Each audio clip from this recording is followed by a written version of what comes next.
Mesdames, messieurs, j'espère que vous allez tous très bien, j'espère que vous avez la forme. On se retrouve aujourd'hui pour une nouvelle émission absolument incroyable. On se retrouve aujourd'hui pour parler du Marvel Cinematic Universe avec un menu, mais un menu qui est juste insane. On va parler de Daredevil Born Again et on va surtout parler, les amis, c'est au menu d'Avengers Doomsday avec de nouvelles infos incroyable sur le teaser. On va parler de ce teaser une nouvelle fois parce qu'on connaîtrait certains personnages qui pourraient apparaître dans ce teaser.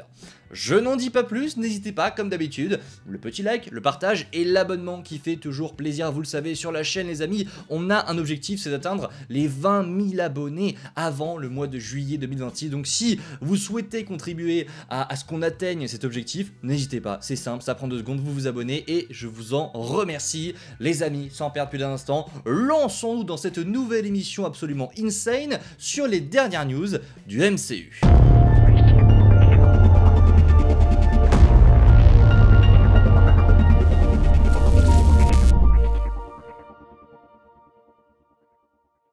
Et je vous propose de commencer aujourd'hui, les amis, avec du Daredevil Born Again. J'étais obligé d'en parler dans cette vidéo parce que Marvel a publié une première image officielle, j'ai envie de dire, du costume que portera Matt Murdock dans la saison 2 de Born Again. Et bon, est-ce qu'on a vraiment besoin de débattre? Est-ce qu'on a vraiment besoin de parler sur ce costume? Je vous propose juste qu'on se taise et qu'on contemple. Je vous le mets en plus grand. Waouh! Waouh, il est insane ce costume noir que portera Matt Murdock dans la saison 2, ça change tout. Je trouve que, alors le costume de la saison 1 était, je trouve, bien mieux que le costume que portait Daredevil dans la série Netflix de base. Je trouve que voilà, le costume, la matière, etc., on sent vraiment que c'est un très bon costume. Et là, le fait de le repeindre en noir, de rajouter le logo de Daredevil au torse, ça change tout. Et je trouve qu'il a une classe monumentale. Alors, la première saison avait des défauts, mais je trouve que dans les qualités qu'on a pu lui trouver, je trouve qu'ils arrivent vraiment à iconiser le personnage de Daredevil. Ils arrivaient bien à le faire dans la première série Netflix, mais pas autant que ce qu'ils ont réussi à faire sur Disney+. Il y a vraiment une volonté de rendre épique, de rendre badass Daredevil, mais d'une autre manière. Dans la première série Netflix, c'était plus terre à terre, et même dans la manière de filmer, c'était très terre à terre. On normalisait presque, j'ai envie de dire, le personnage de Daredevil. Là non, on a vraiment un costume qui pète, qui envoie, et dans la mise en scène, je sais très bien que la nouvelle équipe de production va envoyer du très lourd. N'hésitez pas en commentaire, vous me donnez votre avis sur le costume, mais personnellement, je le trouve insane. Bref, on a terminé cette parenthèse autour de Daredevil et il est désormais temps de parler de ce qui nous intéresse le plus, j'ai envie de vous dire. Enfin, on se comprend, on va désormais parler d'Avengers Doomsday, puisqu'en effet, un acteur a eu un discours que j'ai vraiment aimé. Il y a un acteur qui a tourné sur Doomsday, qui a partagé il y a quelques heures son expérience et j'aime beaucoup le discours de cette personne, non pas parce qu'il nous dit que le film va être bien, ça c'est une chose, mais j'aime beaucoup ce que cette personne pense. Vous allez voir, il y en a beaucoup, je pense, qui vont se reconnaître dans ce que... On va le voir tout de suite, Simu Liu a dit, c'est Simu Liu qui a parlé. Voici la première partie de ce qu'il a vécu sur l'expérience Avengers. Il a déclaré, je cite, « Je pense qu'on peut dire qu'il y a quelques jours où le camp de base était plein, avec une vingtaine ou une trentaine de personnes sur le tournage en même temps. Inévitablement, il y a ces moments d'attente entre les prises et j'ai l'impression que c'est souvent là que les vraies connexions se créent. Parfois non, mais parfois c'est juste une conversation ou quelque chose qui mène à autre chose. Et puis, sans même te rendre compte, tu deviens ami avec ces gens. Et je crois que c'est pour moi la partie la plus significative du processus. » Alors là voilà, ça vous touche pas à vous forcément, mais vous allez voir, c'est dans la deuxième partie que ça devient très intéressant pour nous. Là, il fait vraiment écho à ce qu'on ressentait nous en tant que fans d'un point de vue extérieur sur les premiers films Avengers. Vous le savez, l'équipe du cast original, Mark Ruffalo, Chris Hemsworth, etc., ils avaient tous déclaré que c'était une expérience géniale d'être dans un film Avengers et qu'en fait, ils devenaient ultra potes. Il y a le cast original qui s'est fait un tatouage commun, ils sont invités à des mariages, etc. entre eux, c'était génial et on sait qu'aujourd'hui, ce sont de très bons amis. Et au-delà du fait que Marvel a tourné la page, s'il y a bien quelque chose qui reste aujourd'hui sur ces gros tournages à haut budget, c'est que entre ces prises, c'est justement ce que Simu Liu a déclaré, entre toutes ces prises, ces gens-là deviennent amis. Et nous, en tant que fans qui adorons ces personnages, qui suivons de très près ce qu'ils deviennent, je trouve ça génial, honnêtement, que des liens se créent et que des acteurs, des actrices deviennent potes, voire plus pour certains. C'est génialissime et je trouve que ça contribue parfaitement à l'expérience et à l'ADN des films Avengers. On poursuit avec d'autres choses, les amis, qu'il a déclaré chez Screen Rant, Simu Liu, mais je suis vraiment très fan de ce qu'il nous a dit. Là, il va parler plus de la qualité du film, juste ici. Il a dit « C'est à bien des égards une lettre d'amour à tout le genre des films de super-héros », donc en parlant d'Avengers Doomsday. Et je trouve qu'il y a quelque chose de vraiment amusant là-dedans. Alors là, ok, c'est la qualité du film qui nous vend.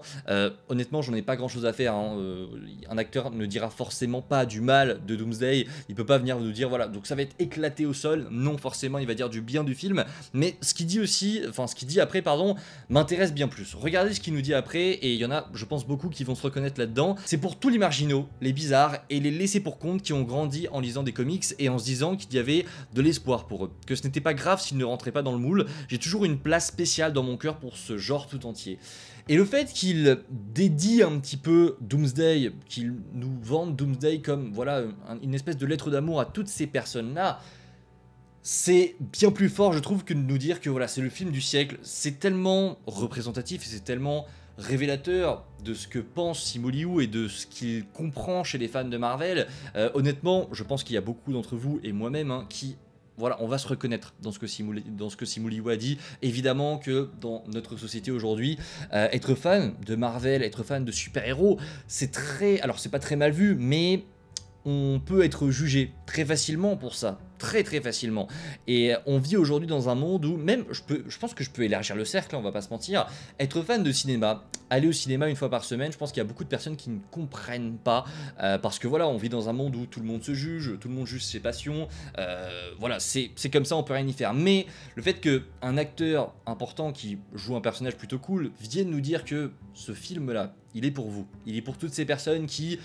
voilà, ont lu des comics pendant des années qui sont un petit peu différents de ce que font les autres. Enfin, voilà, ils ont une passion qui est différente et parfois ils sont jugés par ça, mais c'est pas grave parce qu'au final, on s'en fout un petit peu de ce que les autres pensent. On s'en fout totalement de ce que les autres pensent et vous allez avoir un film insane pour vous, pas pour les autres, pour tous ceux qui ont suivi pendant des années et des années, pour tous ceux qui ont ri, qui ont pleuré pour ces personnages-là. Ce film-là, il est pour vous. C'est ce que je comprends à travers ces lignes et je trouve ça juste insane parce que je me reconnais évidemment dans ce que Simu Liu nous dit et je pense qu'il y en a beaucoup qui vont se reconnaître aussi.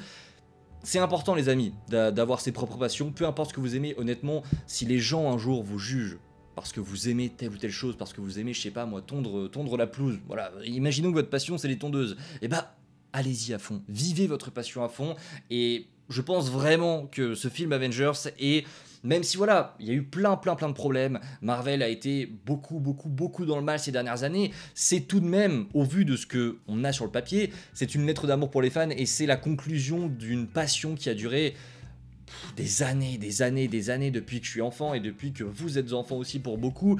Donc profitons les amis, n'écoutons pas ce que les autres disent et profitons, même si voilà, beaucoup parlent de Marvel fatigue, etc. Nous les fans, nous les passionnés qui voilà, avons beaucoup d'émotions avec ces personnages-là, on va kiffer et c'est le plus important. Et j'ai beaucoup aimé ce que Simu Liu nous a dit. Voilà, c'était la séquence émotion les amis, mais ça me tenait vraiment à cœur de revenir sur ça et on va tout de suite passer... à quelque chose d'autre, à quelque chose de plus intéressant les amis. Avengers Doomsday, nouveau détail sur le teaser. Alors là j'ai mis mon tweet de base, on va y revenir juste après, mais on va aller à la source parce que il faut évidemment que je vous parle de la source. Je vais vous l'afficher juste ici, laissez-moi le temps de vous l'afficher. La source les amis, elle est juste là. C'est sur un podcast de Christian Harloff et John Roca qu'on a eu de nouveaux détails sur le teaser d'Avengers Doomsday. Alors il y en a qui vont me dire, c'est bien de parler de ces personnes là, mais qui sont-ils? John Roca que vous voyez juste ici, c'est une personne qui est considérée comme ultra fiable parce que c'est un gars en gros qui a travaillé chez Collider et qui aujourd'hui n'y travaille plus, comme Christian Harloff, et c'est là que ça devient très intéressant. Ces deux personnes-là ont travaillé chez Collider, un gros média américain, et c'est pour ça que j'aime beaucoup ces sources-là. On a souvent l'habitude sur la chaîne de parler de scoopers, de parler d'insiders, etc.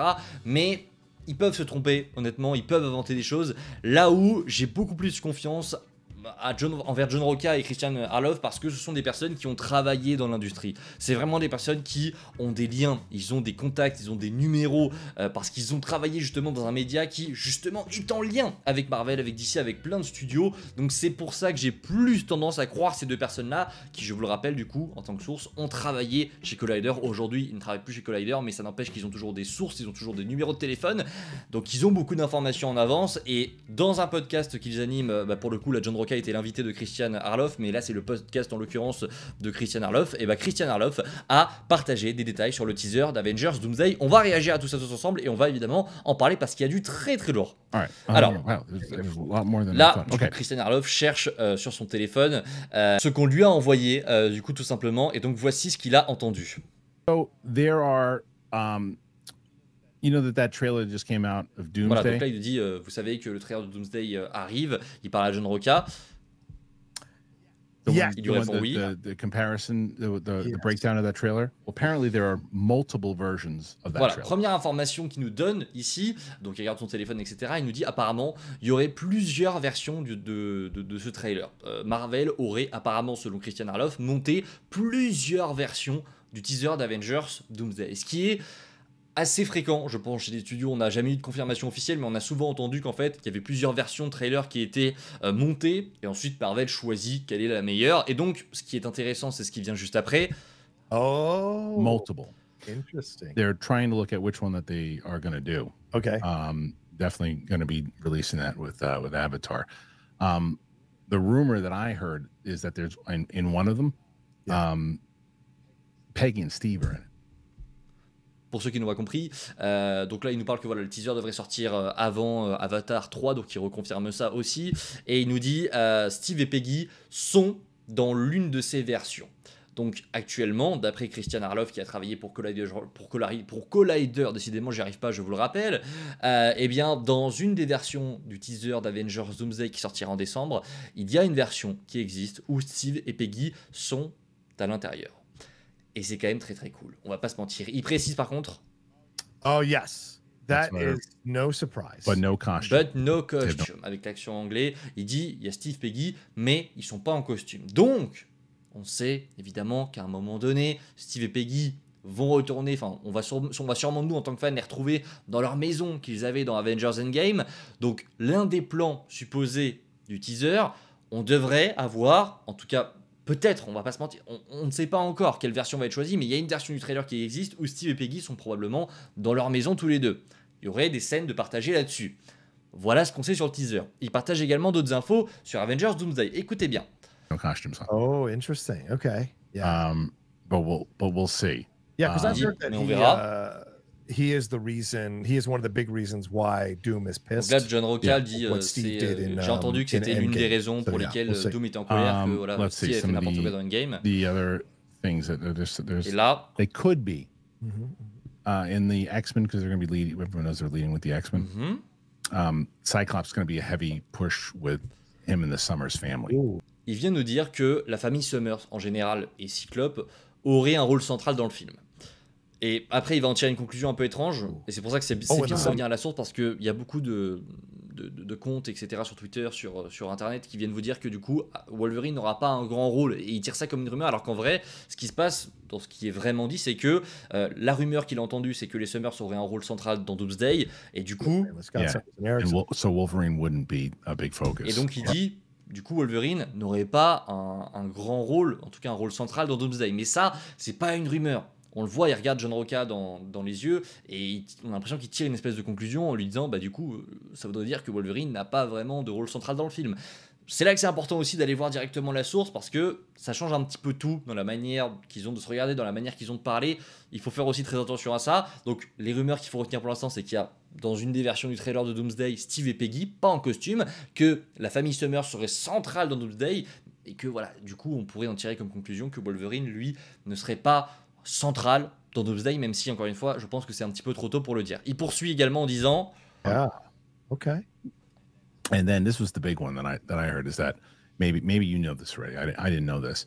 Okay. So we know that Patrick Stewart is going to be making an appearance here. Donc là, il parle de Patrick Stewart et il dit voilà, j'ai également une grosse info sur Patrick Stewart. On sait qu'il sera de retour en tant que professeur Xavier dans Avengers Doomsday. As Professor X, that we know. Yes. Apparently, he's done with acting after this. Apparemment, il en aurait terminé avec l'acting après Doomsday. C'est ce qu'il vient de déclarer, c'est qu'il a l'information qu'apparemment, après Doomsday, Patrick Stewart arrêterait, alors non seulement avec le professeur Charles Xavier, mais plus loin que ça, il arrêterait sa carrière en fait. Il mettrait un terme à sa carrière après Doomsday. Ce qui est intéressant parce que ça voudrait dire plusieurs choses et ça en dit long, je trouve, sur Avengers Doomsday. Ça voudrait donc dire que Charles Xavier perdrait la vie. S'il n'est pas dans Secret Wars, ça voudrait donc dire que le professeur Charles Xavier va mourir dans Doomsday. Et c'est quand même une information importante, c'est un personnage majeur, enfin, c'est une icône énorme, Charles Xavier. Donc, savoir qu'il va mourir et savoir que Patrick Stewart va mettre déjà un terme à sa carrière, mais qu'il va arrêter de jouer enfin le professeur Xavier, parce que le mec est revenu pendant des années, mais pour se faire buter à chaque fois, c'est quand même assez important, je trouve, et ça nous confirmerait donc que dans Doomsday, Charles Xavier va mourir. Est-ce que dans Secret Wars, du coup, l'équipe de X-Men qui serait présent serait en grande partie la nouvelle équipe qu'on aura dans le reboot? Moi, je vous le dis, je pense que l'équipe des X-Men qu'on verra dans Secret Wars sera l'équipe qu'on aura dans le reboot, parce que à un moment donné, il faudra les introduire, ces X-Men-là. Et j'ai du mal à croire qu'on le fera pas dans Secret Wars. Et c'est pour ça que je pense que les X-Men de Doomsday, les old X-Men, les anciens X-Men, je pense que honnêtement, ils vont pas survivre. Ils vont pas y passer. Et visiblement, Charles Xavier, ce serait la même chose parce que Patrick Stewart arrêterait sa carrière après ça. C'est quand même très intéressant, je trouve. Et il poursuit avec une dernière chose, les amis. Wow. That's it. Apparently, this is it. Apparently, he's stepping down. No surprise. And then, yeah, there's going to be a total of well, this is kind of the last one. There's a few other ones, but this is the last one. Donc là, en gros, il nous dit, j'ai pas mal d'autres informations, mais je vais vous balancer juste une dernière. C'est pour vous dire à quel point le mec est informé quand même. Il a encore pas mal de choses, mais je pense aussi qu'il n'a pas le droit de dévoiler certaines choses. Il y a des limites. Voici ce qu'il dit. Here today, but there's going to be a total of 3 Earths that are going to be colliding in Doomsday. Donc il nous dit, il y aura un total de 3 mondes qui vont entrer en collision dans Doomsday. Ce qui est très cool, parce que, alors, lesquels 616, on peut être sûr, l'univers des X-Men, on peut en être sûr, mais le troisième, c'est lequel? Est-ce que c'est l'univers des Illuminati? Est-ce que c'est l'univers des 4 Fantastiques? Est-ce que c'est l'univers de Doom? Alors, l'univers de Doom, du coup, ce serait l'univers des 4 Fantastiques, mais on n'en sait rien, attention, à voir. Mais, selon lui, il y aurait 3 mondes dans Doomsday qui entreraient en collision. Alors, pas les 3 en même temps, je suppose, quand même, mais il y aurait 3 mondes qui seraient en danger, et la destruction de ces 3 mondes serait imminente, et ça amènerait, du coup, il le dit juste après. And Battleworld is the result of it. Et le Battleworld est le résultat de tout ça. Ça amènerait au Battleworld, ce qui est totalement logique. Alors, personnellement, je voyais plus 2 mondes. 2 mondes entrés en choc, donc celui de la Terre 616 et celui de l'univers des X-Men. Mais le troisième, intéressant de savoir qui est-ce que ce sera, quelle planète enfin, laquelle de ces planètes, du coup, va entrer en contact, va entrer en incursion avec soit le 616, soit l'univers des X-Men. À voir. Alors globalement, on n'a pas vraiment de solution. Je vous l'ai dit, hein, pour moi, c'est soit l'univers des Illuminati, soit l'univers des 4 Fantastiques. Je vois pas d'autre solution. Mais en gros, voilà, je vous mets le résumé ici hein, de ce qu'avait dit du coup Christian Harloff. Mais au global, il y a quand même pas mal de choses très intéressantes à retenir. Le fait que Steve et Peggy apparaîtraient dans une des versions du trailer. La famille Summer serait centrale. 3 mondes entreraient en collision. Et Patrick Stewart ferait sa dernière apparition Professeur X dans Doomsday. Mais ce serait également la fin de sa carrière. Bref, les amis, on arrive au terme de cette vidéo. N'hésitez pas en commentaire à me dire ce que vous avez pensé de tout ça. Et on se retrouve nous très vite pour de prochaines vidéos. C'était Spidey, les amis, comme d'habitude. Vous le savez, prenez soin de vous. C'est toujours le plus important. Ciao tout le monde.